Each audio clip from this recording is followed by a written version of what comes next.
মাসুদ, তুই আমরা জায়গায় খাড়া খাড়া কি করতেছিস? এই তোদের সাহস দেখে তো আমি অবাক হয়ে যাচ্ছি। মাসুদ কি?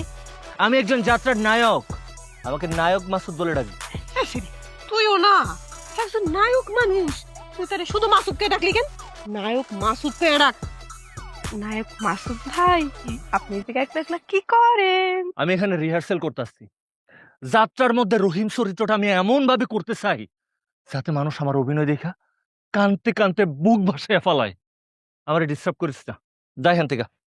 মাসুদ, তোমার মধ্যে যে এত মেধা, তুমি যে এত মেধাবী, এটা তো আমি আগে জানতাম না। গ্রামের মধ্যে এত বিবাহিত অবিবাহিত পোলা থাকতে তুমি রহিমের চরিত্র পাওয়া গেলা।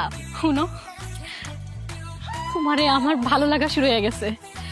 আমি না কালকে রাইতে তোমার হলো স্বপ্নও দেখছি। আসলে সত্যি কথা কইতে কি, আমি তোমার প্রেমে পড়ে গেছি। চলো না আমরা দুজন প্রেম করি। আমাগো মধ্যে প্রেম হইলে তোমার আর আমার মধ্যে ভালো একটা খাতির হইব। তারপরে সামনের বার আমি তোমার নায়িকার চরিত্র পামু, আমরা দুইজন মিলে নায়ক নায়িকার অভিনয় করবো। ওই পান দোকানদারের পোলা আমার পিছে পিছে ঘুরে, কিন্তু আমি তোমারে মন দিয়া ফেলাইছি। আমি তোমারে ভালোবাসি, আই লাভ ইউ। এই হাসি থামা, তোর চেহারা আয়নায় দেখছস?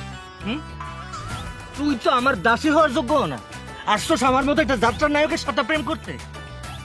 আগে তো আমার পাতা দিতি না, কইতি তাল গাছ লম্বু, আর এখন আমি নায়ক হয়ে গেছি, দৌড়ে আসছো আমার সাথে প্রেম করতে। আমার যদি প্রেম করতে হয় তাহলে আমি আমার থেকে বড় যাত্রার কোন একটা নায়কের সাথে প্রেম করুম, তোর সাথে প্রেম করুম কেন? তোরা আমার পছন্দ হয় না, যাবা আগে এখান থেকে, যা ওই পান দোকানদার পোলার কাছে যা। এই সত্য সাইডে সাপ।